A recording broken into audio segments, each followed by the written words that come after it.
si ceux qui agissent avec le don de guérison étaient spéciaux ou choisis exclusivement. Pour ça, rien n'est plus éloigné de la vérité.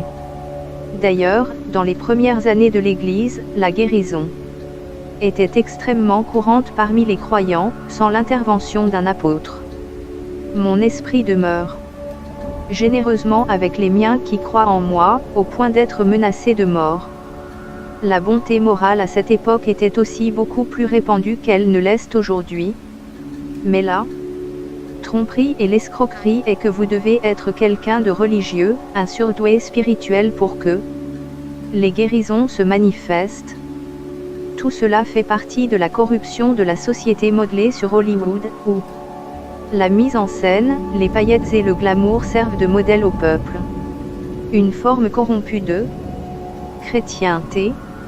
Raconte-leur ton expérience, Claire.